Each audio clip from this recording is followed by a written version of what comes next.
am housed here out of the Senior Center, out of LSCO. I also go to Norbridge. When we work with seniors, it doesn't matter if the senior belongs to a community center or not. We serve seniors in the community, so we leave it open at that. So as I said, I've worked here now, this is my 3rd year. I started in June 3 years ago. Prior to that, I worked at Family Ties, an agency in town, and I did groups for grandparents who were raising their grandchildren. And prior to that, for 30 years, I worked child protection. So I was a supervisor of the intake assessment unit when I finished with Children's Services. I had made the decision to move from investigating with Child and Family Services to investigating with seniors. For me, seniors is a whole new field, so it's been lots of learning where I'm starting to understand some of the ageism barriers, where I'm starting to understand some of the health barriers, and just overall what seniors are managing when it comes to being an active member of our community. I am the case manager for Learn, so when a call comes in, it comes in to me. And what I am able to do is to take the information. If someone is calling in, the information is always confidential in the sense that I do not explain who my referral source is. So if I do a follow-up, I am not saying, hey, it was Heather that called, and I don't give that information at all. So we'll get into that a bit more once we go through each one of our slides, but that's just a bit about myself. And then I'll hand it over here to Heather. As you can see, I'm madly scrolling over in the corner here because I'm struggling to pull up our presentation. So I'll introduce myself. Brianne, I don't know, I did send the presentation in advance. Would you be able to share that given the technical difficulties we're struggling with? I can do that for sure. Thank you. I've got it loaded up and everything.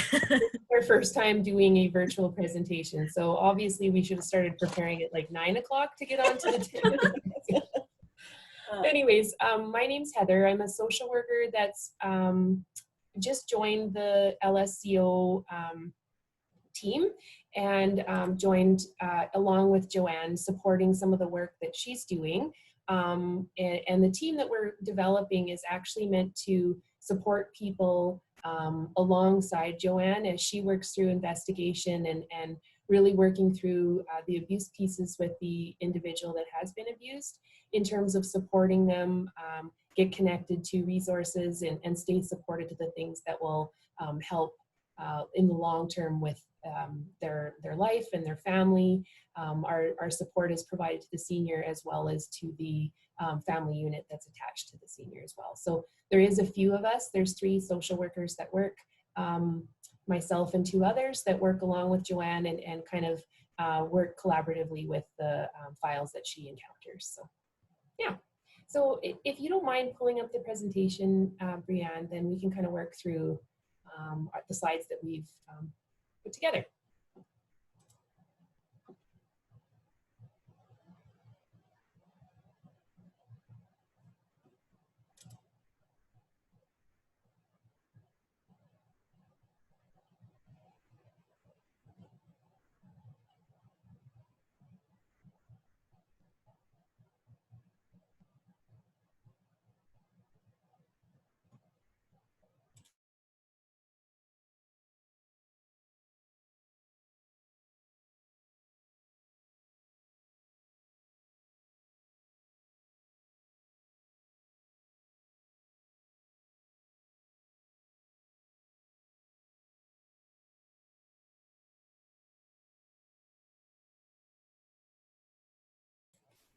Are you still working on that, Brianne?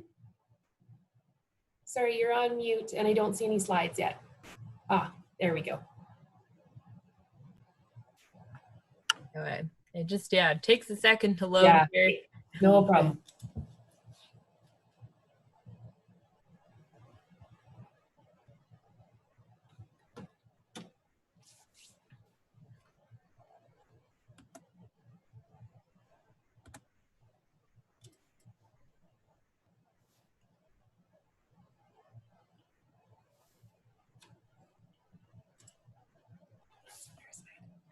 Is it? I'm trying to click along, but that's you controlling that, not me. I'll stop touching the mouse. Okay, so maybe if we want to move on to the next slide, we have introduced ourselves, the two of us that are presenting right now. On occasion, when it works for his schedule, we do have a Lethbridge Police Service constable that works alongside Joanne and the team. And sometimes he is able to join us for presentations, but due to other circumstances, he's busy.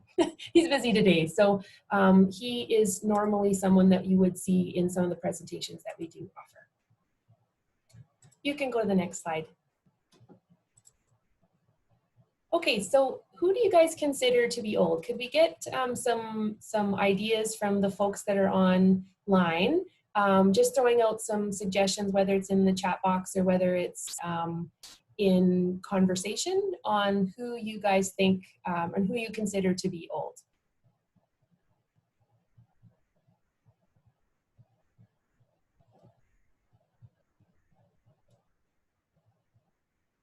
Anyone? Anything you perceive or any perhaps comments you've heard other people? Okay, someone says 65 years of age. Yep. What have you heard in the community in terms of who does society see as old?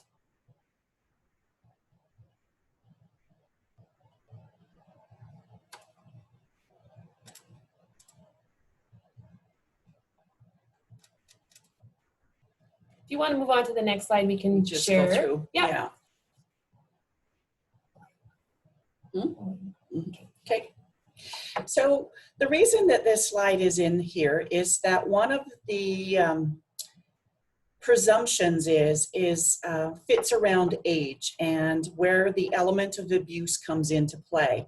So when we consider someone who's old, we take a look at people's definitions with regards to that. So do we use the language of an older adult? Do we use the language of someone who is retired? Do we look at a specific age? So do you think if someone is 65, that makes them old? Or do you consider sometimes adults with medical issues or disabilities? What if they're 55 and does that make a difference? One of the things that we've spoken about is that sometimes those terms are not positive. And on occasion, that gives people a false sense to believe that there are less valued members of society that's based on age. When we look at our specific program, elder abuse and neglect programs, we can go from 55 to 65.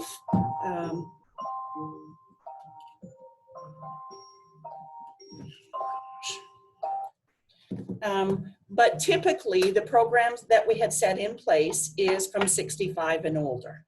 That's just information to be provided. Okay. Next slide. So this is a little video we wanted to share with you guys to kind of provoke some thought. Yeah, in the left-hand corner, you should be able to play it. Bottom left. Yeah.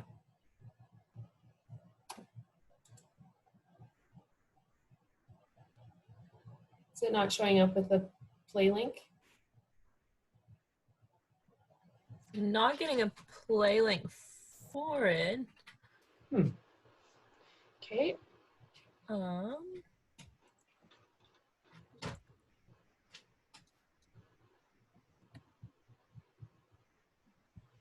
Try, if you scroll right down to the end of the presentation, I believe we left the link in there.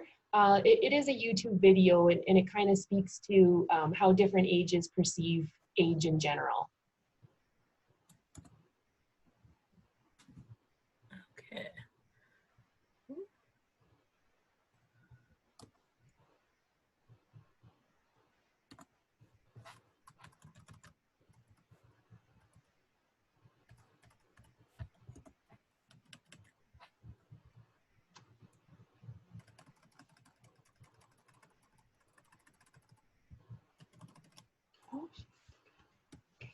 Okay, it's obvious. Oh, there it is. Hopefully this will work for you, Brianne. It's quite a good little video.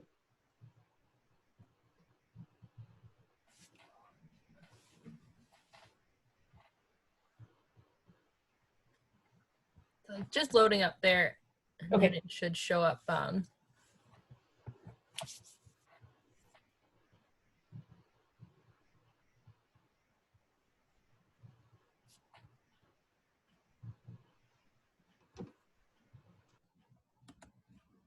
Mhm.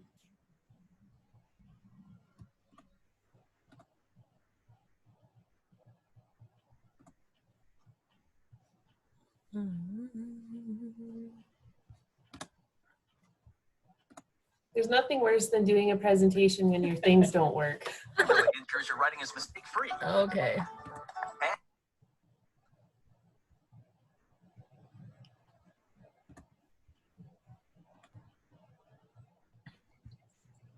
It is not our friend today.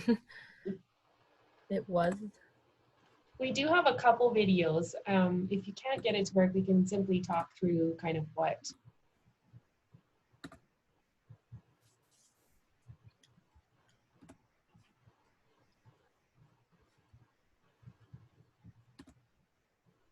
And clear, as well as more interesting, or better yet, more enjoyable. Because the Yeah, better it we looks understand like each other, the it's better we can lost in there somewhere. Go to Okay. grammarly.com today. That's okay. So what I can do is just explain. I think that the point of the video was to really highlight how the younger generation sees the older generation. My name is Paolo. I'm 25 years old. My name is Daniela, and I'm Yeah, you can hear it. 35. 31, 33, And I can't find it in the thing. That's okay. Late 40s.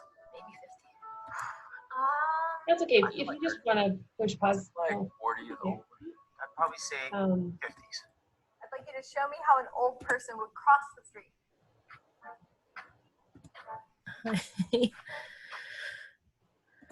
Okay. I'm kind of glad to know we're not the only ones having difficulties. So you could kind of hear at the beginning of the video, it was younger people who were being asked, how old do you think is old? What do you think of when you hear the term old? And people were giving an age. The people that were being asked were probably in their early 20s. And you know, they had thrown out ideas of the answer is 40, the answer is 55, the answer is 65. And then they actually brought folks onto the screen who were ranging in age from 55 to, I think, 80, and really to really challenge their perceptions on aging and what those people with those ages were able to do. So, you know, they weren't all medically compromised, hunched over, walking with a walker. One of them was a professional dancer. One of them was had practiced Tai Chi or some sort of very physical abilities that actually some of the younger people had no idea that would be what they would be seeing when they were presented with somebody of an older age. So the video goes on a little bit to share information about each other and share a skill with the older person teaching the younger person. And by the end of the video, it really brings around the idea that, you know, the perceptions younger people have of older people aren't, yeah, we can see the slides now, thank you, aren't really what society sets them up to be. Actually, people of an older age are quite active and quite involved and quite capable of things that often society doesn't see them as able to be. The next slide that's up, it says, what do you know about elder abuse? So, sorry, back one? Yeah. Can you go back one, Brianne? 1 second here. It's Sticking? Oh, yeah. God. Okay. Our computers were down this morning. They said that something in the building was throwing them off, so nothing was coming up on our computers. It just wasn't aligning for us today. All right, 1 second. It's just Okay. kicked me out of the slides, apparently.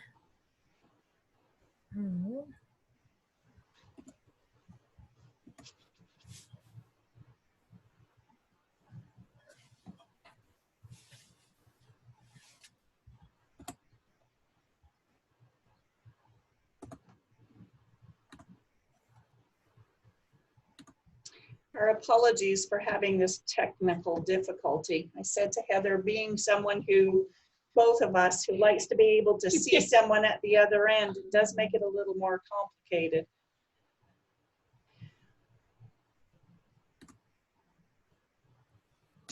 So the question we typically do and ask is more, what do you know about elder abuse? And people's perceptions on things are very different. Some people have had family members where they've experienced something. Some have had no experience. So what we did usually when we're sitting face to face is we'll ask those kind of questions. What is elder abuse? Have you ever witnessed it?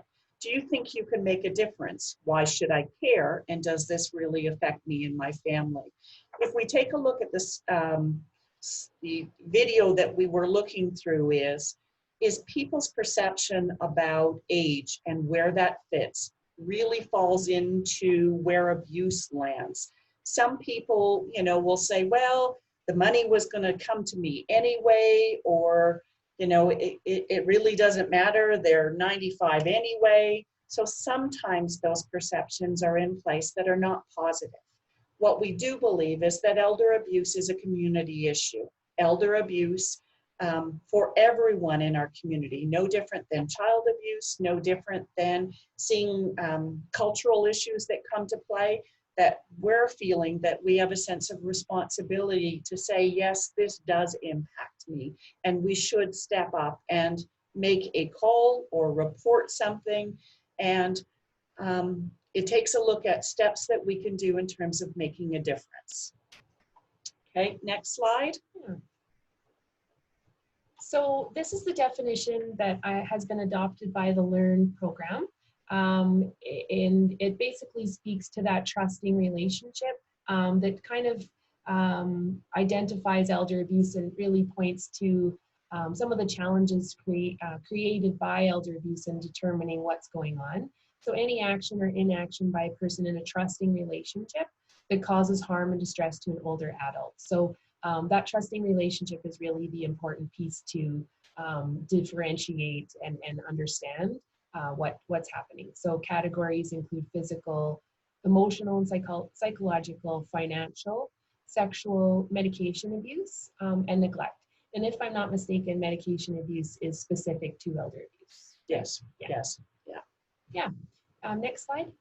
So the question that we pose when we have an interactive audience is, who commits elder abuse? You can go to the next slide.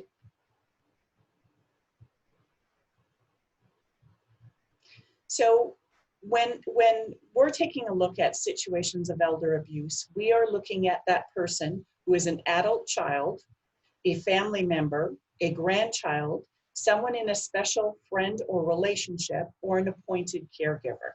So we don't deal with elder abuse outside of a family member or someone who is directly involved with the senior. So if there's a situation where there's a staff member or there's something happening in a facility, that is not something that we manage. We look at it if it's familial or if it's in a special friend or relationship. By that, we mean someone who's in a position who's managing that person's money, who has said, I will assist in some way, or if there's a specific appointed caregiver. So when, like I said, when we look at elder abuse, we're looking at those specific areas. Okay, next slide. So this, looks like this one might work. Yeah. Yay! Why does that keep coming up? No. No sound on this one, eh?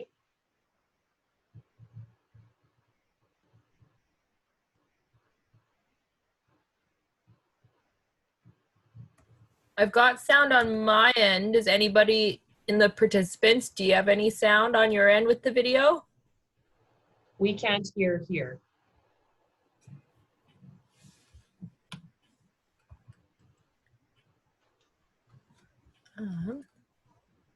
No sound, it looks like. Maybe for the videos, I can collect the links for them and send them out after if everyone wants to watch them. Because yeah, it's weird. I got sound on this end, Yeah, the okay. videos, but This video just runs through a few vignettes of people, and I titled this one, I Didn't Want to See It, because that's the common theme of people who didn't recognize the signs or the situations that the older adult was in as abuse. So, you know, they didn't see the signs that would actually indicate that there's something to be concerned about. There was one of financial, there was one of physical, someone had bruising, there was one of emotional, and one of medication, I think were the four scenarios that they run through. Just kind of pointing out, I didn't see what I probably should have saw. Next slide. So what are the types of elder abuse? So if you just want to go to the next one, like Joanne shared, we try to get a little interaction in when we do in-person presentations. But as we alluded to earlier, the types of elder abuse that are covered under the work that Joanne and provincial elder abuse teams do is financial, physical, emotional and psychological, verbal, sexual, neglect, and then misuse of medication. So go ahead. I would say that the predominant one that I'm managing is financial abuse. But when you have situations of financial abuse by a senior, it's usually linked with other areas. And it's not an isolated incident. It's typically, you know, financial, that the videos would have shown that where they have the debit card and they're using it on more than one occasion, or there's situations that are occurring where there's, you know, if you don't give me that card, this and this is going to happen. So there's also, you know, how it connects to, like I said, one other type of elder abuse. Usually it is the emotional and the verbal that are connected with financial. Okay, next one. We'll go through each of these ones, as well.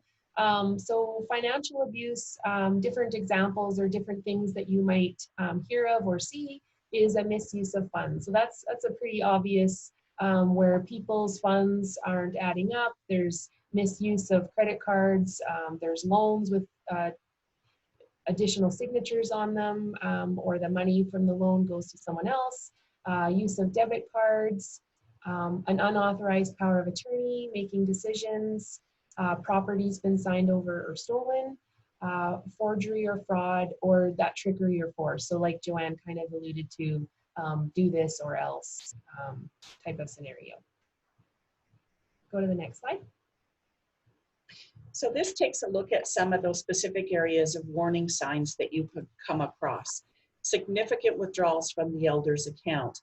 If I have a senior who resides in a lodge and has been, because of COVID, confined to the lodge for 3 months, and I see a withdrawal on their bank account every second day, we know that that's not happening from the senior. So it certainly poses that question of who's making those withdrawals. Sudden changes in the elder's financial condition. Items or cash missing from the senior's house. I had a situation where a senior talked about that they took a look at when a grandchild was coming into the home, where there were things that were sitting in their house. When they left, they noticed that those things were missing. And when we're talking about that piece of financial abuse, it's extremely concerning to a senior, and it's not typically something that they would like to report, because the impact to them as a grandparent, knowing that their grandchild might have taken something from the house, is extremely difficult for them to process and make sense of. Suspicious changes in wills, power of attorney, titles, and policies. This is one that we know comes to surface in areas where there are differences of opinions between siblings, and we might have repeated circumstances of the senior going to a lawyer pending on what's happened. And in my experience so far is we've seen any changes between $50 in and $5 million, like substantial pieces of money to $50 of money. So sometimes, and it doesn't, our involvement isn't based on a monetary, it's the impact of the abuse to that particular senior. Additions to names of seniors on the signature card. One of the things that we look at is, and I've had many of these particular situations where a son, a daughter, a grandchild is trying to assist a senior with their bank account. They're doing their work online because it's much more convenient for that person to be able to manage it. And money comes into the senior's account and then all of a sudden it's gone. I've had situations where the money has come into the senior's account and I can see it dialogued that it's paid off bills for a son, a daughter, a grandchild from that particular senior's account. It's difficult when I have two people's names on an account via power of attorney indirect through the bank or a joint account. Because in those situations when I have police involvement under those circumstances, because it's a joint account or because the senior has given permission for some assistance in there, it doesn't facilitate there being a criminal charge. And that doesn't mean that that's our purpose, that it be a criminal charge. What we're hoping for is to stop the behavior of the money going outside the account. So I spend a great deal of time working with banks to be able to change some of those systems so seniors are not put in difficult positions. And when I am working with a senior, the senior drives the bus. I don't make decisions about what's going to happen or how things should happen. The senior is the one who's making those decisions. So I signed a release of information in the beginning. I ask if they want me to go through their bank account. I ask them if they would like to have me work with their bank institution around these things. And if at all possible, we're doing that together. We're going in together. It would be an unusual circumstance that we wouldn't be going to the bank together to be able to have that happen. The next point of warning signs is financial activity the senior couldn't have undertaken. So like we talked about in COVID, where seniors are not typically leaving and there's ATM withdrawals when they've been bedridden.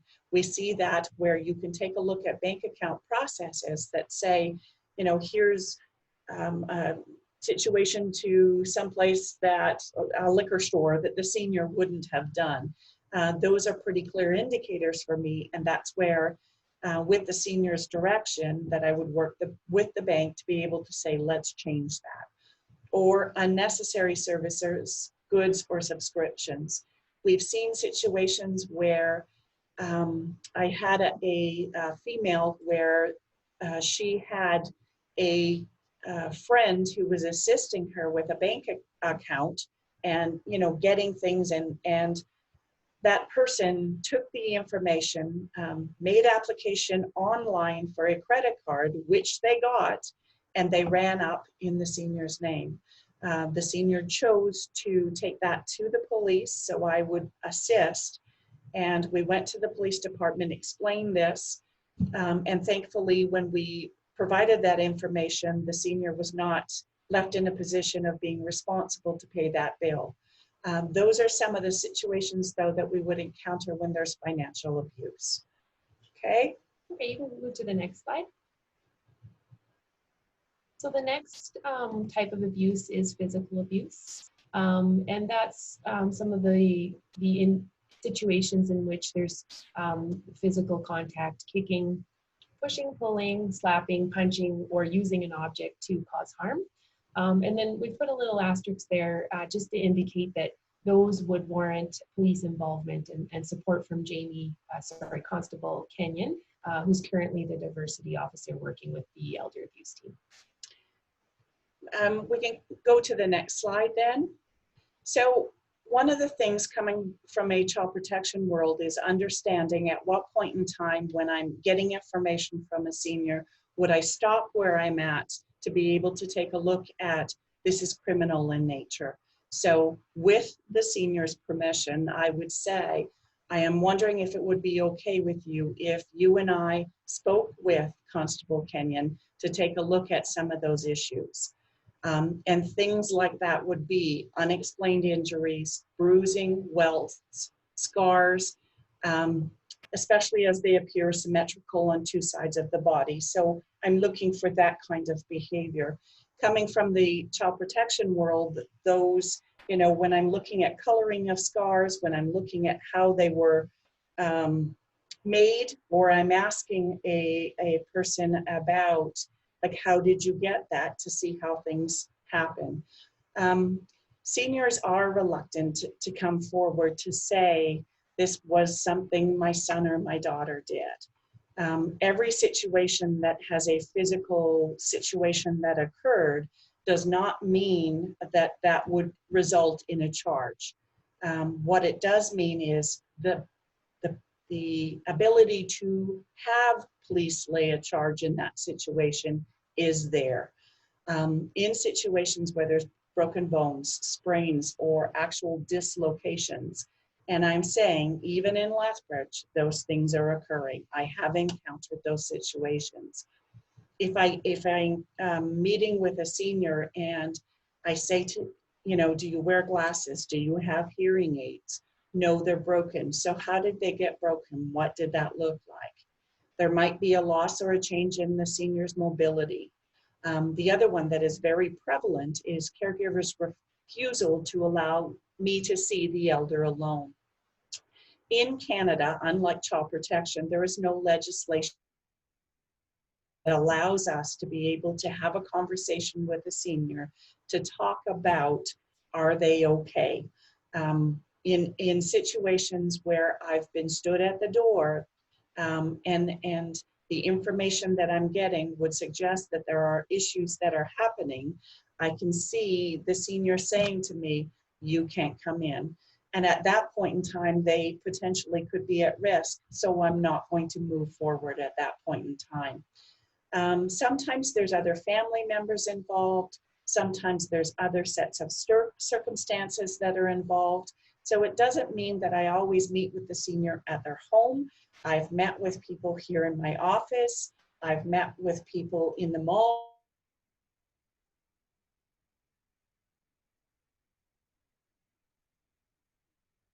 Like I said, the physical pieces are the ones where I say to them, we have this situation that is occurring. This is something that the police could become involved in. I would like to stop at this point in time. But again, that's the senior's direction, because they have the ability to move forward with that or to not move forward with that. Okay? Yeah, next slide. Okay, so that's the next slide is the emotional psychological abuse. And those are circumstances in which humiliation is used to really target the senior.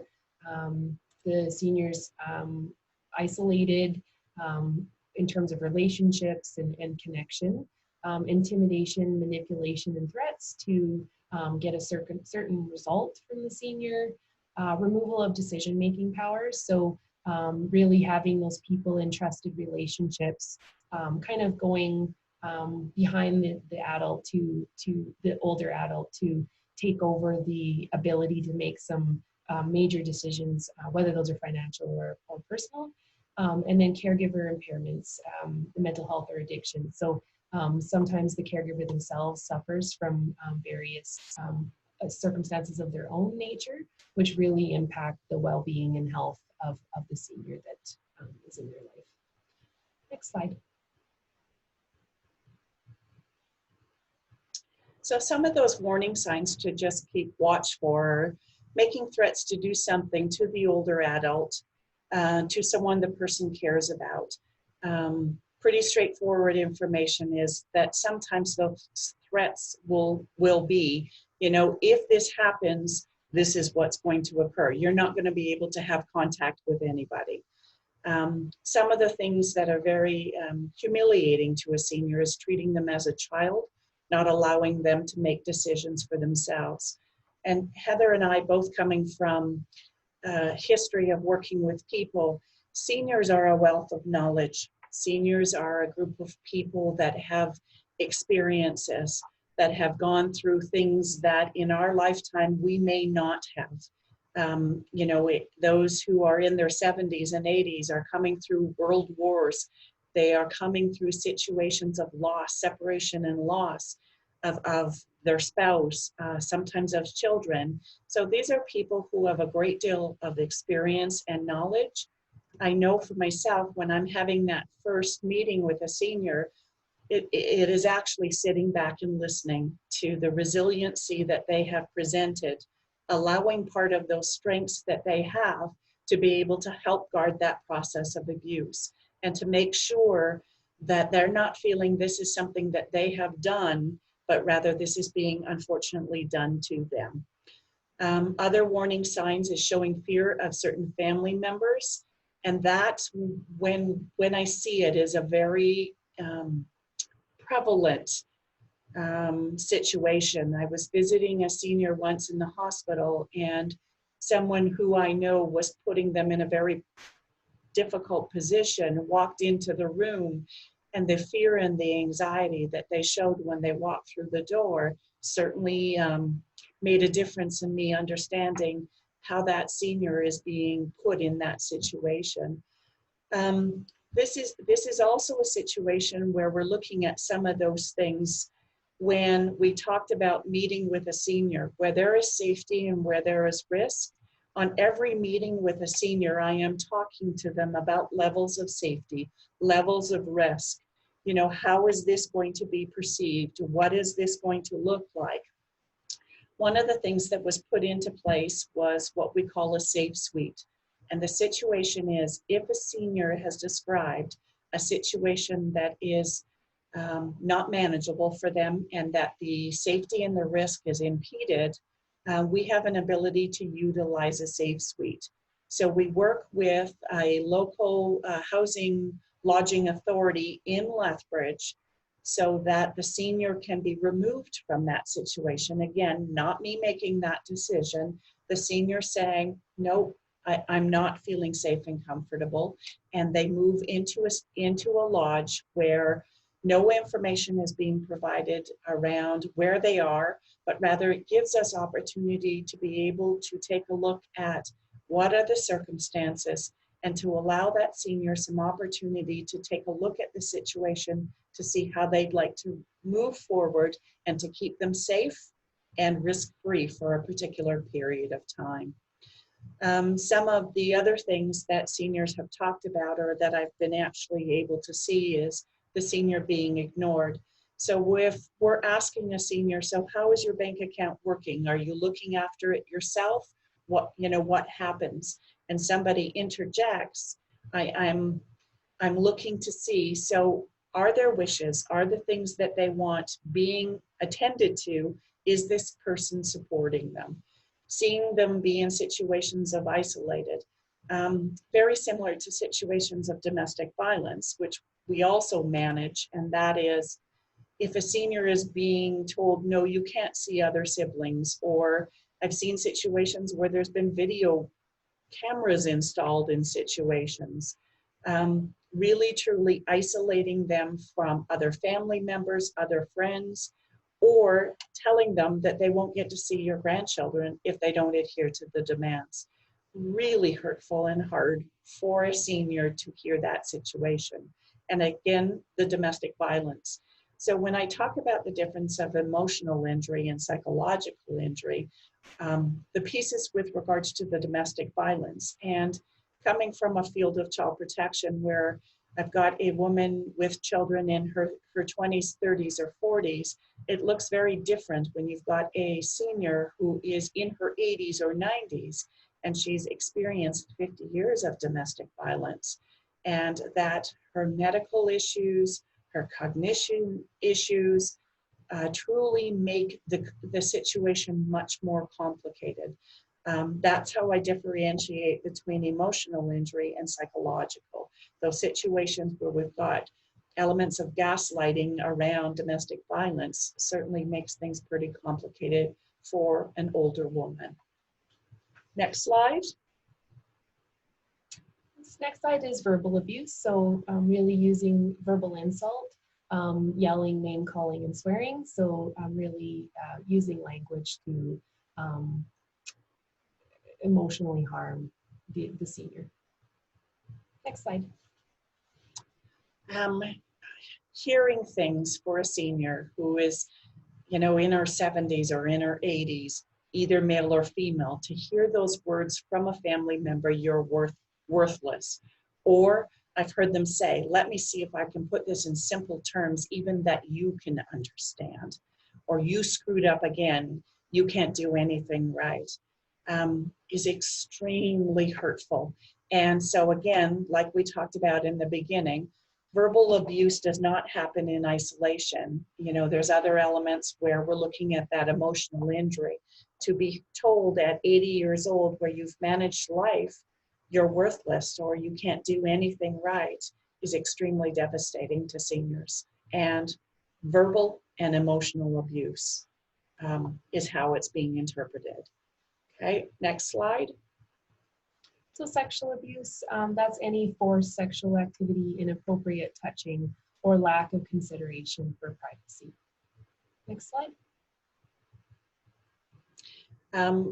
When I'm going in and I'm looking at, and it's an area where we might just have sexual abuse, but it's not usually an item that's by itself. It's in domestic violence, or it is linked to emotional or psychological injury. So bruising in sensitive areas, unexplained fearful behaviors, having problems walking or sitting, that they might have a sexually transmitted disease, and that the relationship power imbalance is in place. One of the slides that Heather spoke to previously is a senior who might need help toileting or might need help showering. How much is being put in place in terms of the respect and dignity around making sure that they have their pride in who they are. This may be an element that in 20, 30, 40, 50 years from now, we're in that same situation. So just hoping that the respect is being given to a senior when they're asking to toilet or shower in some way, right? Okay, next slide. Neglect. So neglect is that lack of action that's really required to meet the needs of the individual. So getting to the doctor, getting medical needs, getting food, shelter, any basic needs met. So if that's not happening, that's kind of where Joanne will look through the lens of neglect and try to support that from there. So those are some examples of the basic needs that really start to add up and cause concern. Next slide. So some of the things that I'm looking for is weight loss. Could they be dehydrated? Issues of bed sores. Sometimes going into homes where I've seen the bedding is truly soiled, the sheets haven't been changed for a substantial period of time. I'm looking to see what those living conditions look like. There are circumstances where they are soiled and haven't been bathed. And from that, being able to call in home care to talk about body difficulties such as bed bugs and shingles that have occurred, like just different elements that are at play there. Seeing situations where seniors are out having a walk and they're in a summer coat in the middle of winter, or they don't have boots, and very concerning. We've seen situations where the heat has been cut off, or there's no running water, or there's other elements at play because a senior wasn't expected to be living with that child, and they were put in a position of living in the basement on a cement floor and having no bed. The issue of desertion of a senior at a public place, where we've had circumstances that have occurred where they're disoriented and there's been a level of frustration about, well, you know, keep up. Why are you not following with me? I'm leaving if you don't do this and this. And the seniors not being able to understand that. And the police are called in because they've been found wandering because they were left there because they physically couldn't keep up the same level of pace that was occurring with, say, a grandchild in different circumstances. Next one. So medication abuse, like I mentioned earlier, that's specific to elder abuse. And that's examples of withholding medication as prescribed by a physician. So a caregiver may make the choice to not give the medications as required, or actually give extra medications looking for a certain result, or medications aren't filled. So there's been a recommendation for medical needs as to why a medication is required, and the caregiver doesn't or isn't able to comply with filling those refills and getting the medications in place. Next slide. So some of the factors that would help me determine issues around medication is memory problems. So maybe they're getting a medication and it's not being followed through with. I ask questions around, how is your sleeping? What does it look like? If I'm having more than one contact or visit, they're seeming not themselves, they're kind of groggy or they're dopey. There's a sense of irritability or sadness or depression. I'm asking, how are you managing this? Unexplained chronic pain tells me that sometimes those medications that are potentially marketable on the street are not being given to the senior, and they're being used in a different way. We might see some changes in eating habits because they're not getting their medication or they're being over-medicated. Or at times they're wanting to be alone, or they've been not having contact with people that they usually have contact with. I've seen situations with regards to seniors' health deteriorating because they're not being given their medication. Circumstances where I've walked in and their blister packs are empty and it's the start of a new week. And when I'm saying, gosh, where is all the medication? I know that it's potentially marketable and those medications are being used to be sold or being used for someone else. Okay. Next slide. Any questions at all before we kind of wrap up here? Any questions at all about any of the examples or definitions that we've gone over in regards to the types of abuse? I'll take your silence as a no. So what can you do to help? If you want to move on to the next slide, Brianne. Thank you. So the Alberta Elder Abuse Awareness Council is a provincial body that Joanne belongs to. And they really are supporting and really promoting the neighbors, friends, and families approach to recognizing and supporting people that are experiencing elder abuse.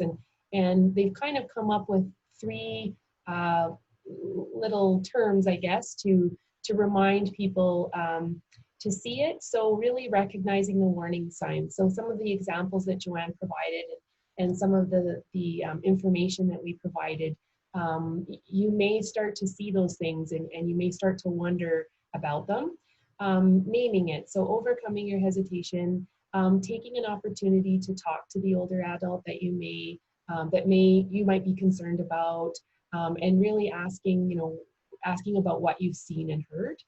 And then finally check it. So asking questions and then actually getting involved with the right people that could be helpful to that senior and help kind of sort through what exactly is happening. So this is the approach that provincially, and I'm not sure if that's national or not. Neighbors, Friends, and Families actually came from the domestic violence piece. And so it's been incorporated now to seniors, because what it says is that we have a responsibility as community members to be able to step out, whether we're seeing child abuse or whether we're hearing situation of domestic violence, or whether or not we're observing situations where senior is being taken advantage of. So the program is being presented by the council across the province, where there's training and workshops around the elements of see it, name it, and check it. But like I said, it is enough to understand that you trust your instincts. If you're seeing something that's not sitting very well with you and you're thinking this could be elder abuse, then it is worth being able to check it out, to be able to report it in some way. And again, it goes back to, that's why the anonymity is there, is that if I'm getting a report from somebody in the community, I am not saying, hey, Heather was the one who said she thinks you might be financially abused. I think what it allows for is people to come forward to say, I'm just thinking this isn't right. Something is not fitting for me. And allowing me to be able to take an intake to determine whether or not there's enough to go forward with things, to move it to an investigation, and then to be able to case manage the file. There are circumstances in my work now where I've been involved with a senior up to 2 years. The approach that we're taking is whatever's in the best interest of the senior is where we're managing things. Okay. I think the idea of see it, name it, check it is really helpful to help society see that age isn't an excuse for some of the situations that older people find themselves in or the treatment that they receive. So I think sometimes society often says, well, you know, they're old or they're, you know, they can't do it anyway, so we'll just take over.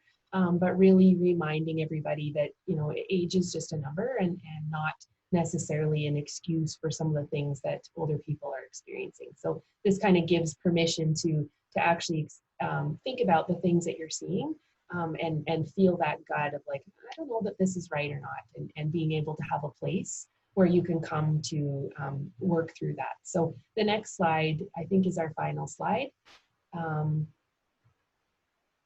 Oh, this video doesn't look like it works either. This was actually just released on Monday. Oh, there it is. Can you see if that works, Brianne? I'm not sure it will, but.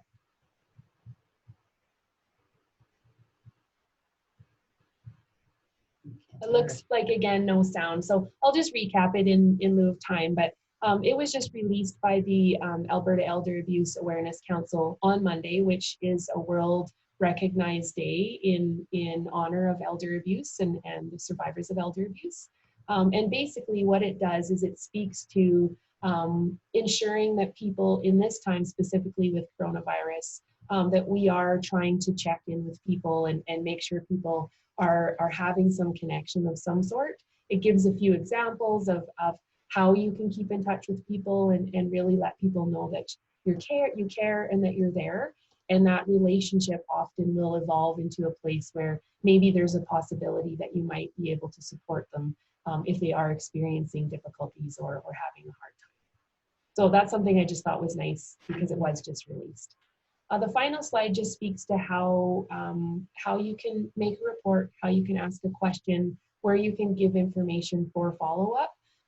So the number is Joanne's number, which again, she's commented on is an anonymous line. You don't have to leave your name, but you do need to leave the senior's name and a little bit of information, or she can be contacted by email. So that's a good place. Even if you want to learn a little bit more about elder abuse too, we'd be happy to answer any questions that you guys had if you reached out. The phone call comes directly to me, so the phone is not picked up by anybody else. That's a direct line here specific to elder abuse. The same thing as learn@leftseniors.com is a email that when it's working, I would be able to get it, so then I can respond. If you have any kinds of questions or something doesn't fit or something is not sounding right, please give me a call. I would be happy to sort through some of those pieces. My work as a council member also, we have representation for Alberta Elder Abuse Awareness Council right across the province, right from Grand Prairie right to Lethbridge and Medicine Hat. The position that I am funded for comes from the Solicitor General system, as does the other areas in Calgary and Edmonton. Unfortunately, the case managers are only Calgary, Edmonton, and Lethbridge. We're the only ones who which actually allows for me to go out to meet with a senior to be able to say, how can I make a difference? How can I assist you? What can this look like?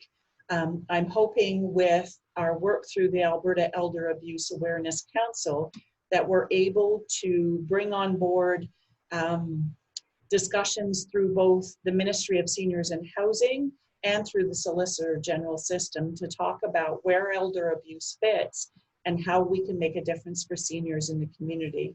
One of our board members also sits on the the Canadian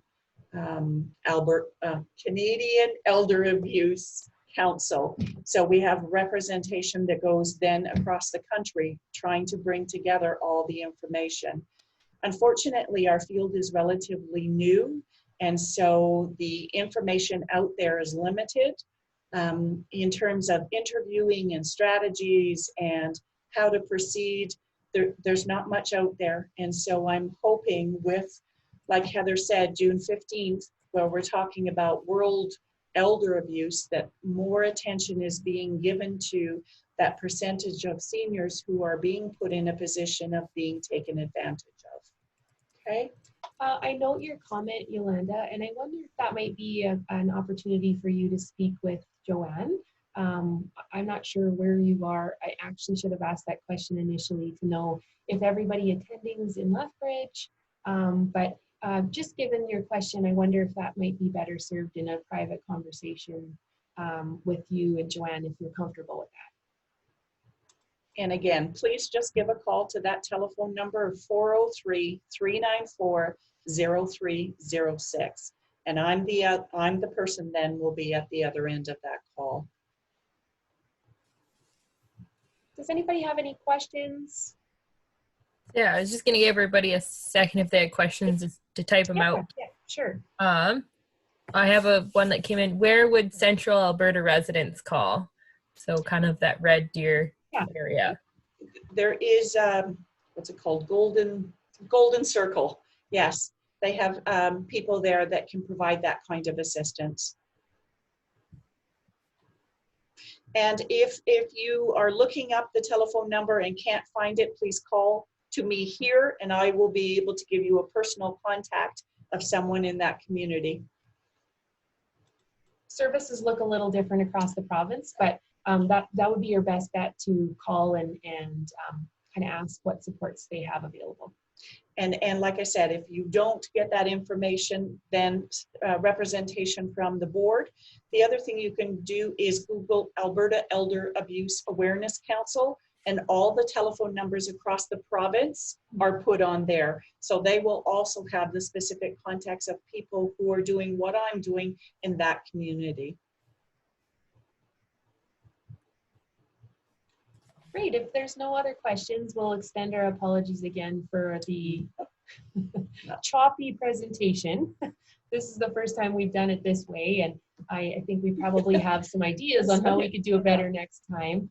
But thanks for running the slides, Brianne. I had initially planned on doing that, but we seem to be at a standstill here with our technology. So that is no problem. Thank you so much for coming out and presenting. And that was a great presentation, lots of awesome information. And thank you for sharing your knowledge and experience. We really appreciate your time. And thank you everybody for joining us today for our webinar. Our next scheduled one will be next Wednesday at 10 a.m. If you're looking for more information on upcoming webinars, you can visit our website, parkinsonsassociation.ca, or follow us on social media. And the webinar will be up on our YouTube channel and website later on, and I will try and collect the links to those videos as well. sure, we can send those. Yeah, perfect. So that if people are interested in checking those out, and we'll make sure that Joanne's contact information for the reporting is up as well. But it doesn't look like we have any last minute questions or anything. So thank you guys. Thanks so much for having us. Yes. Yeah, thank you so much. That was wonderful. Thank you. Bye-bye. Bye-bye.